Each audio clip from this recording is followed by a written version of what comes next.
Ce dimanche, la nation d'Europe centrale, la Hongrie, se rendra aux urnes pour ce qui promet d'être l'une des élections les plus importantes de l'histoire moderne hongroise. À la tête du parti au pouvoir en Hongrie, le Fidesz se trouve Viktor Orban, qui dirige son pays en tant que Premier ministre sans interruption depuis 2010. Son principal rival, Péter Magyar du parti TISA, semble être le défi le plus difficile qu'Orban ait jamais affronté.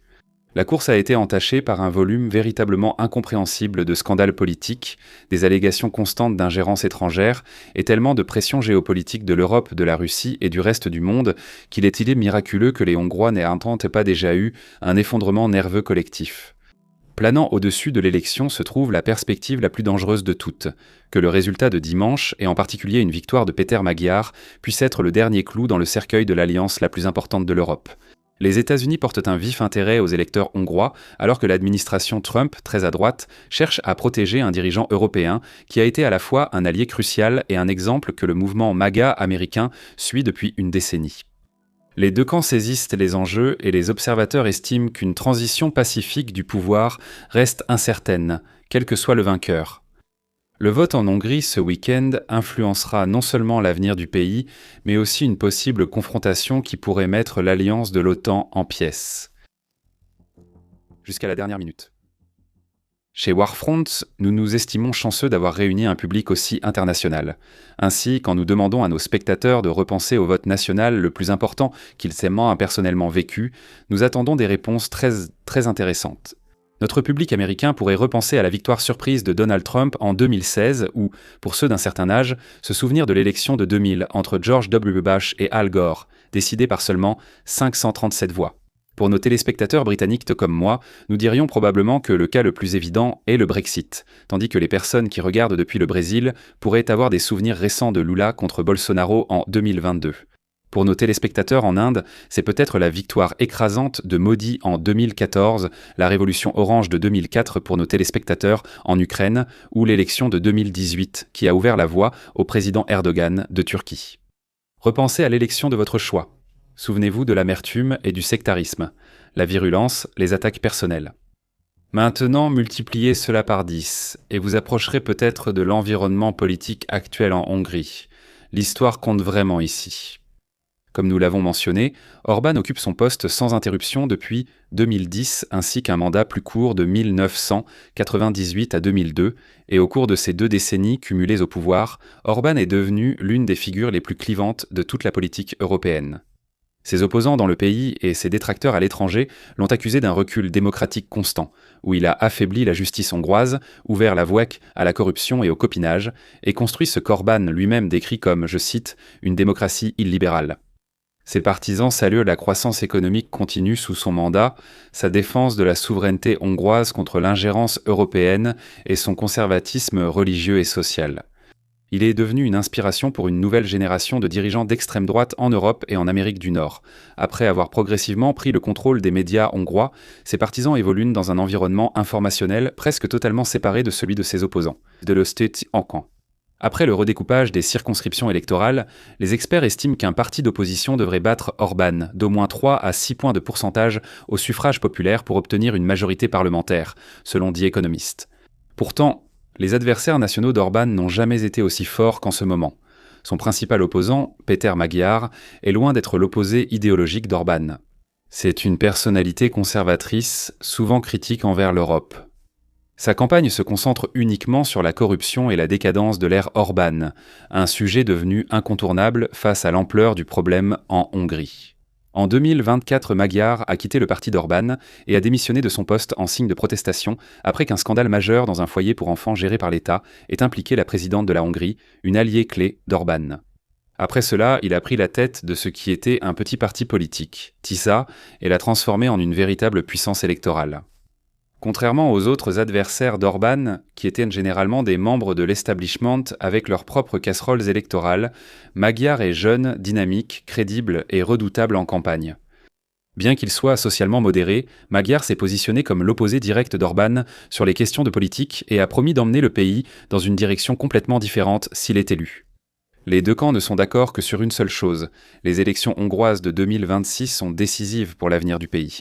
Selon Orban et ses partisans, une victoire de Magyar signifierait que la Hongrie serait absorbée par l'Union européenne mondialiste, antinationaliste et libérale. L'identité, les valeurs et la fierté nationale hongroise seraient détruites, du moins selon leurs craintes. Selon Magyar et ses partisans, une victoire d'Orbán serait catastrophique. La corruption d'Orbán sera enracinée. La Hongrie subira sa transformation finale en un État mafieux autoritaire et la nation ressemblera davantage à la Biélorussie qu'à toute démocratie européenne. Mais des enjeux élevés en eux-mêmes ne suffisent pas à créer un véritable affrontement. Un affrontement a lieu lorsque les deux camps disposent d'une voie crédible pour accéder au pouvoir. Bien qu'il soit en dehors du parti d'opposition, le TISA de Péter Magyar est en tête des sondages avec une large avance. Cette semaine, l'Institut de sondage Median a révélé que TISA est en passe de remporter une majorité des 2/3 au Parlement hongrois, tandis que Fidesz ne serait en mesure de décrocher, au mieux, qu'un peu plus d'un quart des sièges disponibles. Orbán, cependant, dispose des institutions de l'État et de l'élite hongroise. Il contrôle les médias, il possède l'infrastructure politique locale, il a les services de sécurité, la justice et l'armée. Souvenez-vous-en pour plus tard. Maintenant, malheureusement pour Orbán, il a aussi un autre atout en abondance, et c'est le scandale. Maintenant, l'équipe de Warfront ne sait pas qui est ce responsable des recherches sur les adversaires politiques pour Péter Magyar, mais qui que vous soyez, où que vous soyez, si vous voyez ceci, alors levez-vous et recevez une putain d'ovation. Les scandales touchant Viktor Orbán et son gouvernement mériteraient un épisode entier, mais nous allons aujourd'hui nous concentrer sur un sous-ensemble. Des scandales qui ont éclaté ces derniers mois. Et uniquement ceux qui impliquent la Russie. Nous débuterons avec le ministre des Affaires étrangères d'Orbán, Péter Szijjártó, qui a reconnu en mars, après un article du Washington Post, avoir pris l'habitude de contacter le ministre russe des Affaires étrangères Sergueï Lavrov, avant et après des réunions sensibles de l'UE sur les affaires étrangères. Selon le Washington Post, Szijjártó fournissait à Lavrov des rapports réguliers et détaillés sur les discussions de l'UE qui étaient censées rester confidentielles et portaient souvent sur Moscou. En avril, des médias d'investigation hongrois ont obtenu des enregistrements divulgués d'un de ces appels téléphoniques. Dans cet enregistrement, Szijjártó quitte un sommet de l'UE en 2023 pendant l'invasion à grande échelle de l'Ukraine par la Russie et fait un compte-rendu à Lavrov, avant que Lavrov ne lui donne un conseil, je cite, « Parfois, un chantage direct et bien intentionné est la meilleure option ». Et ce n'est pas le seul scandale directement lié à Szijjártó qui aurait apparemment proposé d'apporter un soutien direct à l'Iran par l'intermédiaire des services secrets hongrois. Après l'attaque d'Israël contre le Hezbollah en 2024, menée à l'aide d'engins explosifs dissimulés dans des beepers, une entreprise hongroise aurait reçu une licence pour produire ces beepers, bien que Szijjártó l'ait nié lors d'un appel avec la direction iranienne. Ensuite, un autre rapport du Washington Post du 21 mars a avancé que les renseignements russes envisageaient de simuler une tentative d'assassinat contre Viktor Orbán pour renforcer le soutien au Premier ministre en difficulté. Cette affirmation venait d'un rapport interne divulgué des services russes de renseignement, prétendument authentifié par une agence de renseignement européenne. Et elle visait, je cite, à déplacer la perception de la campagne du domaine rationnel des questions socio-économiques vers un domaine émotionnel. Les thèmes clés seront la sécurité de l'État, la stabilité et la défense du système politique. Fin de citation. Après la publication du rapport, l'opposition hongroise a commencé à tirer la sonnette d'alarme sur la possibilité d'une attaque sous faux drapeau mise en scène pour augmenter les chances d'Orbán. Et puis, seulement quelques semaines plus tard, une attaque sous faux drapeau semble effectivement avoir eu lieu. Orbán a déclaré que des explosifs très puissants ont été trouvés près d'un gazoduc russe vers la Hongrie et non qu'il s'agissait d'une tentative d'assassinat. Orbán a dit que son allié, le président serbe Aleksandar Vučić, l'avait prévenu de l'attaque. Depuis février, Orbán affirme que l'Ukraine prévoyait de perturber le système énergétique hongrois dans le cadre d'un conflit beaucoup plus vaste avec l'Ukraine qu'il nous serait bien trop long d'expliquer ici aujourd'hui. Le terrain étant préparé pour accuser Kiev d'un sabotage et l'opposition hongroise ainsi que les dirigeants européens anticipant une attaque sous faux drapeau, l'implication paraissait évidente. Ce différend s'est terminé de façon étrange. Le lendemain de la découverte des explosifs, le chef du contre-espionnage serbe a affirmé que l'Ukraine n'était pas impliquée dans le complot.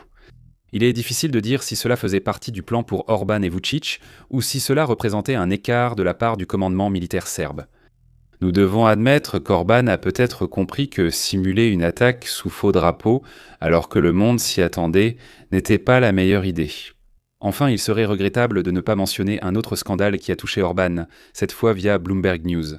Mardi, Bloomberg a rapporté un appel entre Orbán et Vladimir Poutine, consigné dans une transcription du gouvernement hongrois.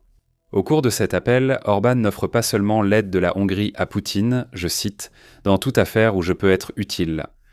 Ce qui porte un coup particulièrement dur pour le discours nationaliste d'Orbán et son statut d'avatar de la fierté nationale hongroise, Orbán a fait une comparaison directe avec les fables d'Ésope, suggérant que la Hongrie pourrait être, je cite, « la souris aidant, je cite encore, un lion russe ». Encore une fois, celui qui s'occupe de la collecte d'informations compromettantes sur les adversaires pour Péter Magyar mérite vraiment des félicitations. Même si les nombreuses controverses d'Orbán l'ont affaibli, la droite européenne et nord-américaine fait tout son possible pour le soutenir, ajoutant ainsi une nouvelle dimension d'intrigue internationale. Fin mars, lors de la version hongroise du CEPAC américain, la Conservative Political Action Conference, Orbán était entouré d'un véritable « who's who » de la droite européenne.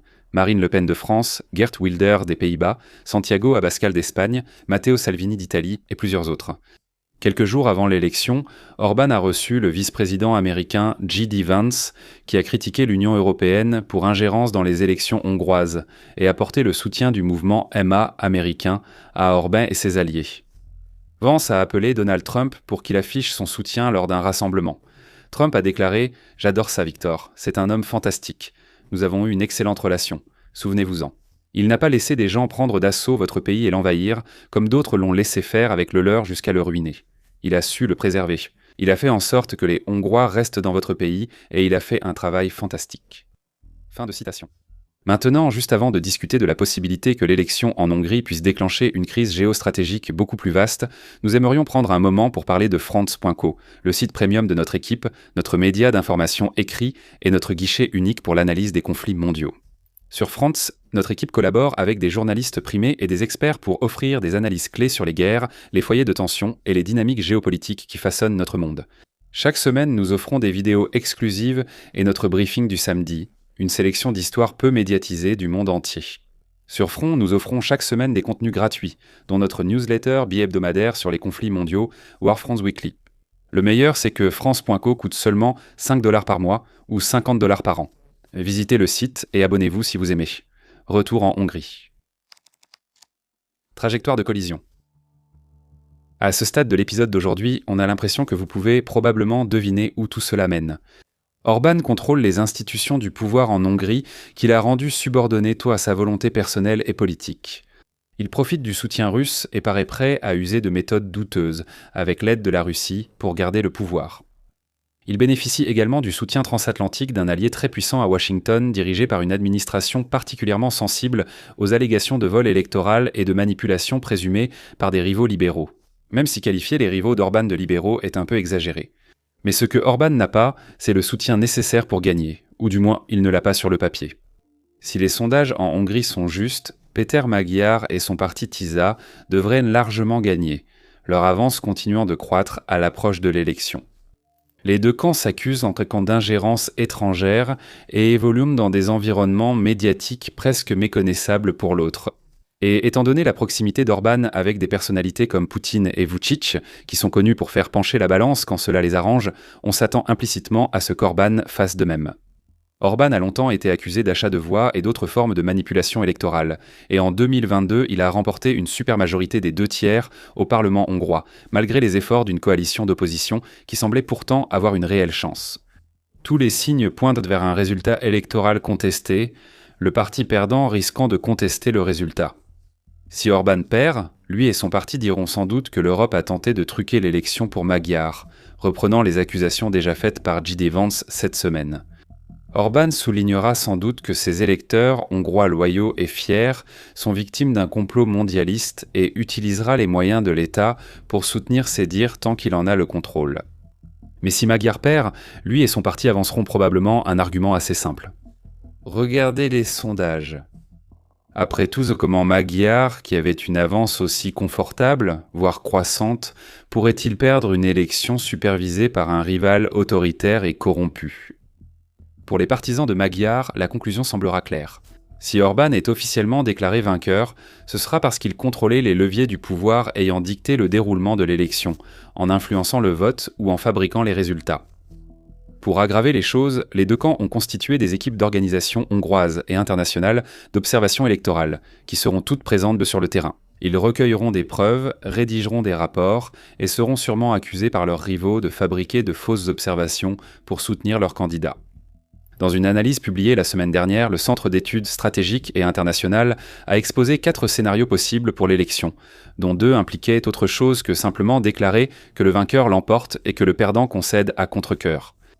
Dans la 3e option, le scrutin est si serré que le résultat n'est pas annoncé le soir même, puis Orban et ses alliés inondent l'espace médiatique.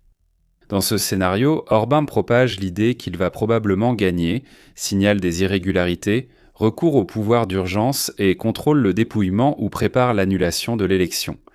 Les États-Unis et la Russie soutiennent chacun Orban. La 4e option est pire, chaque camp revendique la victoire, l'élection est entièrement contestée et Orban accuse l'Europe ou l'Ukraine d'ingérence. Magyar mise sur l'indignation publique pour avancer sa cause, tandis qu'Orban lance des répressions et qu'un soulèvement de type Maïdan éclate à Budapest. Politico A, dans une analyse séparée, évoquait une 5e option. Orban utilise les mécanismes gouvernementaux hongrois pour garder le contrôle, concède l'élection mais s'appuie sur des fidèles à des postes clés, dirigeant le gouvernement en coulisses et contrant Magyar malgré le résultat. Les alliés d'Orban contrôlent le poste de président élu indirectement, la Cour constitutionnelle, le parquet, le conseil fiscal chargé du budget annuel du pays et la Banque nationale hongroise. Selon le résultat de l'élection, il y a même une chance qu'Orban puisse être installé au poste de président par des parlementaires favorables, ce qui lui permettrait potentiellement de transformer la Hongrie d'une nation dirigée par son Premier ministre à une nation dirigée par Viktor Orban, quel que soit le poste qu'il occupe. Dans ces scénarios contestés, les problèmes de la Hongrie pourraient clairement prendre une dimension continentale.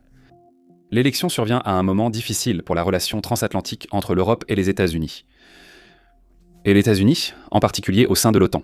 Mercredi, alors que J.D. Vance visitait la Hongrie, Donald Trump recevait le secrétaire général de l'OTAN, Mark Rutte, à la Maison-Blanche, où il a de nouveau évoqué une possible sortie des États-Unis de l'OTAN. En fait, Trump ne peut pas retirer les États-Unis de l'OTAN sans le soutien des 2/3 du Sénat ou un acte du Congrès, à cause d'une résolution proposée en 2023 par son secrétaire d'État, Marco Rubio. Mais Trump dispose d'autres moyens de retirer les États-Unis de l'Alliance, en refusant de s'y engager, en retirant des protections clés pour les membres de l'OTAN, et plus encore. Pour en savoir plus, nous avons publié lundi dernier sur Frontstock un article en accès libre détaillant la situation délicate de Trump. Des dépenses de défense de l'OTAN à son soutien à l'Ukraine, en passant par la récente confrontation au sujet du Groenland, la relation de Trump avec le bloc a toujours été conflictuelle. Mais une confrontation sur les élections en Hongrie pourrait être le point de rupture pour Trump et ses alliés de l'OTAN, empêchant toute réconciliation. Trump et son administration sont de fervents partisans d'Orban, déjà ouvertement opposés à la progression des politiques de centre-gauche en Europe, et Trump évoque encore ouvertement les vieilles blessures de l'élection américaine de 2020 qu'il affirme lui avoir été volée. La plupart des membres de l'OTAN appartiennent aussi à l'Union européenne, et dans les 2 groupes, les gouvernements européens sont frustrés par Orban depuis longtemps. À ce jour, Orban et ses alliés n'ont pas fourni de preuves que des pays de l'UE tentent d'influencer l'élection, mais ces allégations ont déjà été faites, récemment par le bras droit de Trump. Ajoutez d'autres sujets sensibles de Trump, de sa sensibilité aux allégations électorales sur Vladimir Poutine, à ses liens d'affaires en Hongrie et Serbie, jusqu'à sa volonté de détourner l'attention du conflit au Moyen-Orient. Une élection contestée en Hongrie ce week-end pourrait créer la tempête parfaite pour que les tensions entre les États-Unis et l'OTAN atteignent leur paroxysme. Bien sûr, il y a aussi de fortes chances que l'élection hongroise se résolve pacifiquement et de manière décisive dans un sens ou dans l'autre, sans qu'il soit nécessaire qu'une crise éclate en Hongrie ou au sein de l'OTAN. Malgré les distractions de la géopolitique européenne et mondiale, malgré la virulence qui fuse dans toutes les directions, il s'agit d'un vote. Et la volonté du peuple hongrois doit être respectée, quelle que soit l'issue finale du scrutin. Nous ne sommes peut-être pas certains que cela va se produire, mais nous l'espérons sincèrement. Merci de nous avoir regardés.